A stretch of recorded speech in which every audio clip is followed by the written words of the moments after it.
wabarakatuh. Di sini kelompok kami akan membahas mengenai restoratif justice. Sebelum kita membahas lebih jauh mengenai restoratif justice, baiknya kita mengerti pengertian dari restoratif justice itu sendiri. Mari kita simak penjelasannya.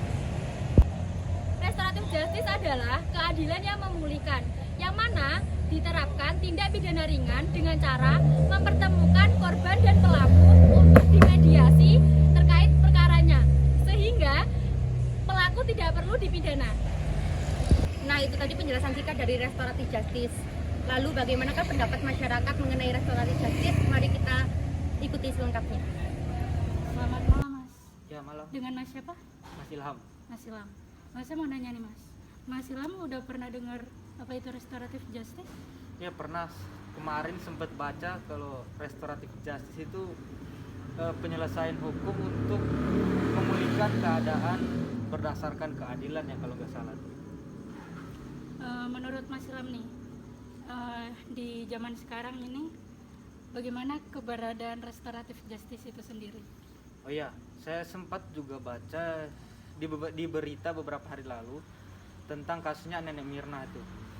Dia karena mencuri kayu ya kalau nggak salah ya. Iya. Hanya tidak banyak, sedikit kayu tapi bisa menyebloskan dia sampai ke penjara tuh. Nah, setelah baca sedikit soal restoratif justice, bagaimana kemudian menyelesaikan perkara agar tidak sampai di pengadilan ataupun tidak sampai di penjara. Nah, makanya dengan keberadaan restoratif justice itu diharapkan agar tidak muncul lagi Nenek Mirna di hari-hari kemudian ataupun pada saat ini. Oh, iya. Terima kasih, Mas, sudah dijawab pertanyaannya. Iya, sama-sama. Mungkin itu saja. Sekian dari saya, terima kasih. Assalamualaikum warahmatullahi wabarakatuh. Saya bersama Mas Kiki.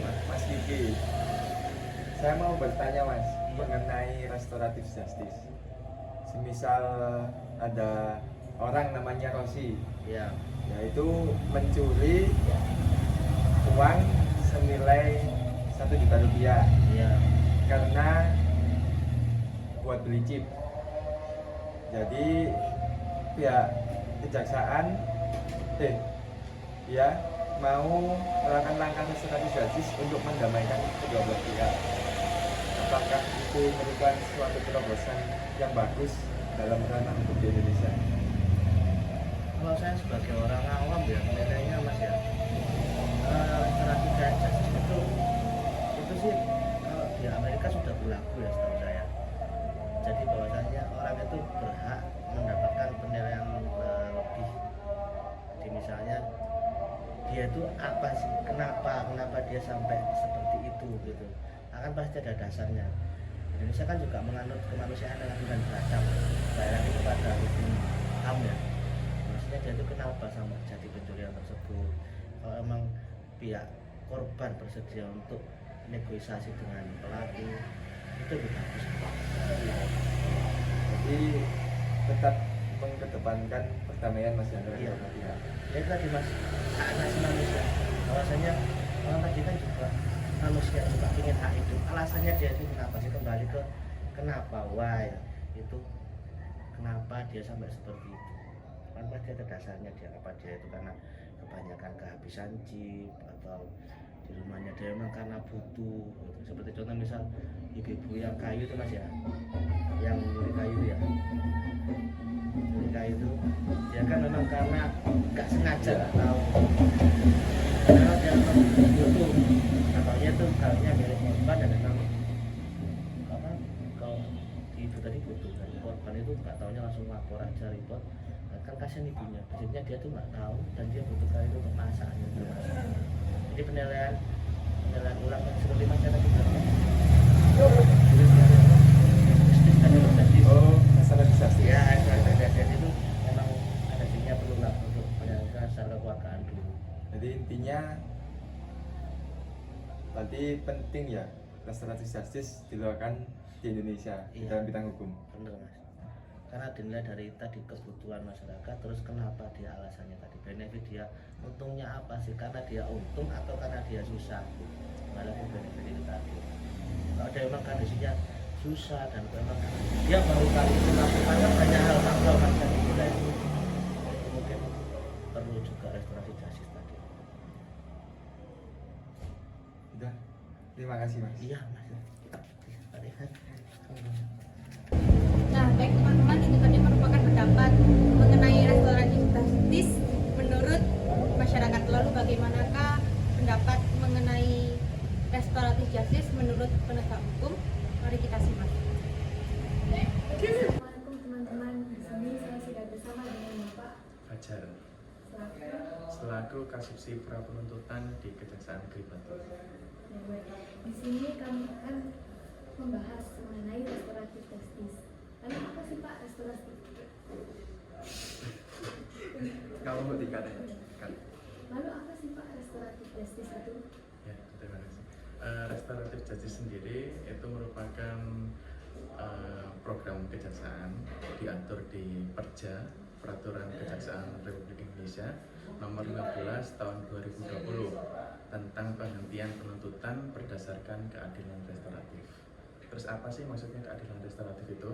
Keadilan restoratif itu adalah, ini kalau saya baca di ketentuannya pasal 1 ayat 1, ialah penyelesaian perkara tindak pidana dengan melibatkan pelaku, korban, keluarganya, pelaku korban, dan pihak lain terkait, misal tokoh masyarakat, tokoh agama, untuk bersama-sama mencari penyelesaian yang adil dengan menekankan pemulihan kembali, bukannya pembalasan, tapi pemulihan kembali kepada keadaan semula seperti belum adanya tindak pidana. Seperti itu. Lalu tujuan dari restoratif justice itu sendiri itu apa? Ya, gitu. Tujuan utamanya itu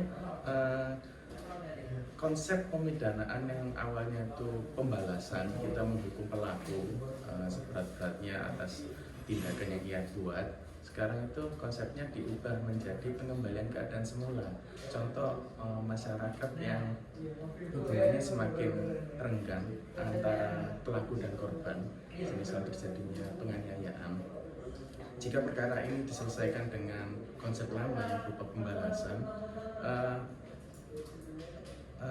perkara itu terkait permasalahan itu sendiri belum selesai. Orang itu dihukum tapi hubungan antara pihak masih renggang. Tapi kalau diselesaikan dengan restoratif justice, tentunya ada perdamaian di situ antara pelaku maupun korban. Di situ kita temukan, kita cari solusi secara bersama-sama agar terjadinya perdamaian. Otomatis keadaan yang diharapkan ialah tetap rukun seperti sebelum adanya tindak pidana. Seperti itu. Lalu apa dasar dan aturan dari restoratif justice? Aturannya seperti yang saya sebutkan tadi, payung hukumnya ialah Peraturan Kejaksaan Republik Indonesia Nomor 15 Tahun 2020 tentang penghentian penuntutan berdasarkan keadilan restoratif. Terus bagaimana penerapan restoratif justice di Indonesia? Penerapannya selama ini sudah berjalan, tapi tidak semua tindak pidana bisa di restoratif justice kan. Ada ketentuan-ketentuan yang mengaturnya, tindak pidana apa saja yang bisa dilakukan restoratif dibatasi, antara lain ialah pelaku tindak pidana tersangka baru pertama kali melakukan tindak pidana. Terus ancaman pidana itu tidak lebih dari 5 tahun. Artinya masih dalam kategori tindak pidana yang ringan, bukan tipi ringan, tapi masih kategori tindak pidana ringan. Dan juga nilai kerugian terhadap perkara tersebut tidak lebih dari 2,5 juta. Dan syarat utama adanya restoratif justice ialah tercapainya perdamaian antara korban dan pelaku. Tentunya syarat-syarat itu tadi menjadi syarat yang mutlak, dan terdapat juga tindak pidana yang memang tidak diperbolehkan untuk dilakukan restoratif. Contoh, tindak pidana narkotika itu tidak bisa. Lalu apa syarat agar restoratif justice dapat diterapkan? Syarat yaitu tadi yang saya sebutkan tadi ya, ada 3 tersangka baru pertama kali melakukan tindak pidana, ancaman pidananya tidak lebih dari 5 tahun, juga nilai kerugian terhadap tindak pidana tadi tidak lebih dari 2,5 juta. Meskipun terhadap ketentuan terkait ancaman pidana 5 tahun dan kerugian tadi salah satunya bisa dikesampingkan asal tetap adanya kata sepakat perdamaian dari pelaku maupun korban.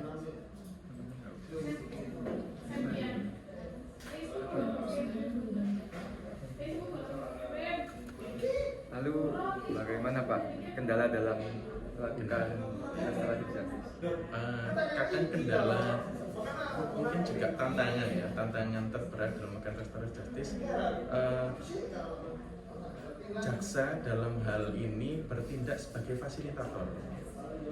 Artinya jaksa memberikan fasilitas terhadap para pihak, yakni pelaku dan korban, untuk disatukan dalam sebuah ruang untuk diadakannya perdamaian. Tapi tetap keputusan untuk melakukan perdamaian itu kembali kepada para pihak, baik pelaku maupun korban. Jika salah satu pihak tidak mau menerima perdamaian itu, kita juga tidak bisa memaksa. Karena kan semangat yang dikembang tadi kan ingin memulihkan keadaan semula. Jika keadaan semula itu dipulihkan dengan cara paksaan, tentunya ya tidak akan terwujud. Seperti itu.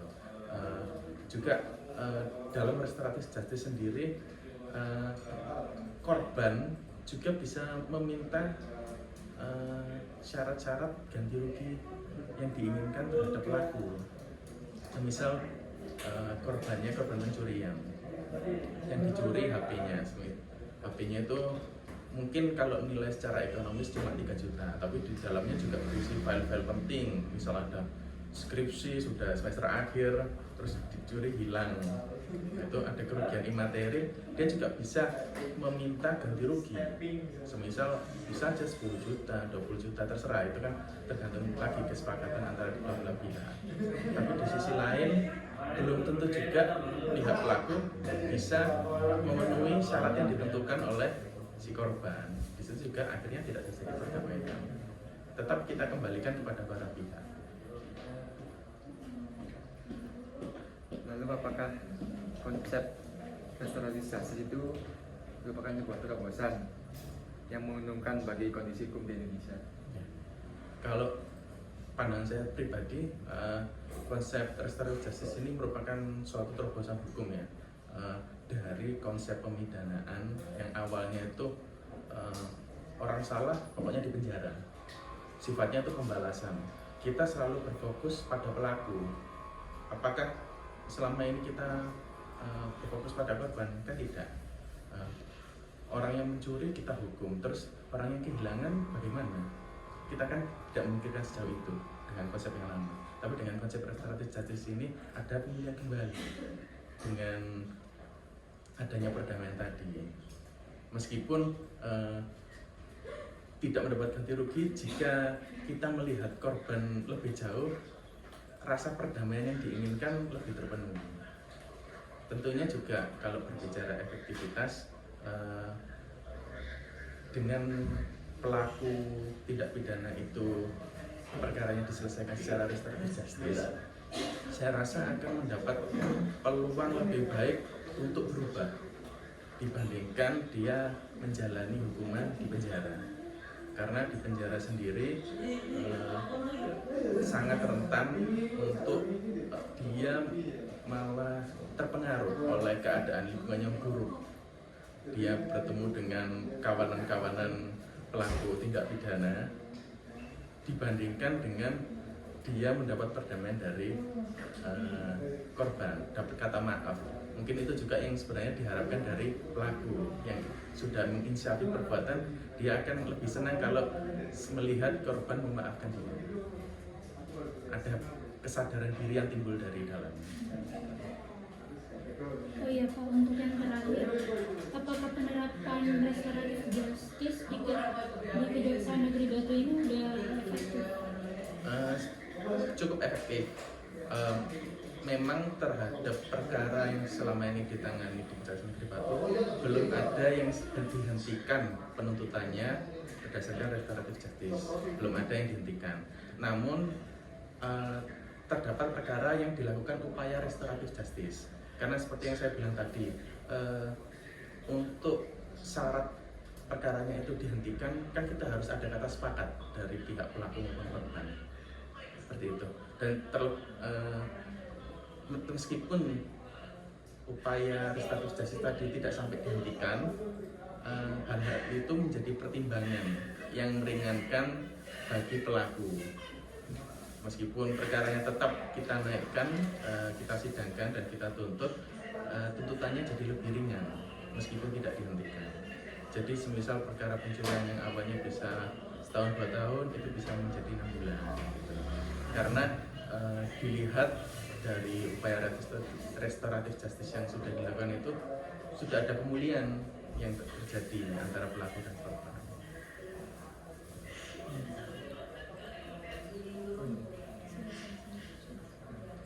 Baik teman-teman, itu tadi merupakan pendapat dari Bapak Kapolda mengenai restoratif justice. Terima kasih Bapak.